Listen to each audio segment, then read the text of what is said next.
Bonjour à tous. Coup de théâtre dans l'affaire du petit Grégory. La cour d'appel de Dijon a déclaré prescrit les faits reprochés contre Jacqueline Jacob, la grande-tante du petit Grégory. Mise en examen pour association de malfaiteurs criminels, elle était soupçonnée d'être à l'origine des lettres du Corbeau qui a revendiqué le meurtre du petit garçon en 1984 dans les Vosges.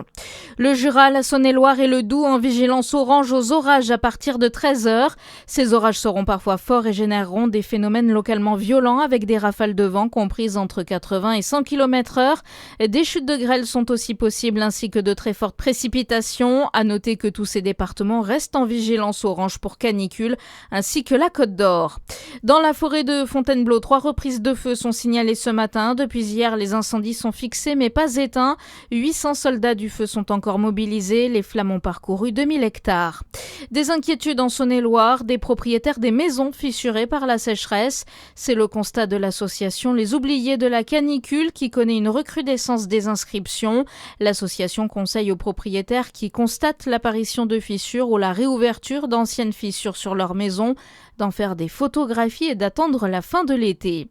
Polémique à Dole, une pétition est lancée depuis le 18 juin dernier dans le cadre de la venue du banquet du canon français à Dole le 24 juillet prochain à Dole Expo.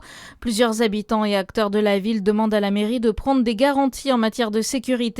Ils mettent en avant plusieurs incidents lors de la venue du canon français l'an passé et demandent au maire de prendre position contre toute forme de racisme et de discrimination. De son côté, le maire de Dole, Jean-Baptiste Gagnou, a réagi dans les colonnes de l'Est républicain Zachary Brault. Oui, le maire de la commune jurassienne met d'abord en avant le fait que la ville n'a reçu aucune sollicitation officielle et qu'en l'état, la pétition n'est pas un sujet pour la collectivité. Ensuite, sur le fond, Jean-Baptiste Gagnou dénonce une campagne militante orchestrée par l'extrême gauche nationale et locale qui tente d'empêcher la tenue d'un événement parfaitement légal.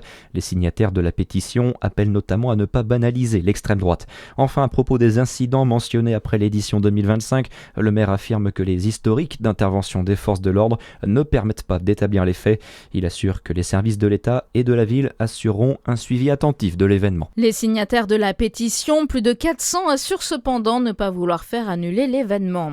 La ville de Besançon se met à l'heure d'été. La ville propose en juillet des ateliers patrimoine en famille pour découvrir autrement l'architecture et l'histoire de Besançon.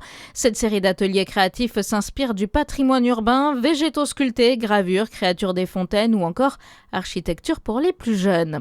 Et puis le Tour de France avec la 11e étape qui part de Vichy cet après-midi. Au programme 161 km jusqu'à Nevers.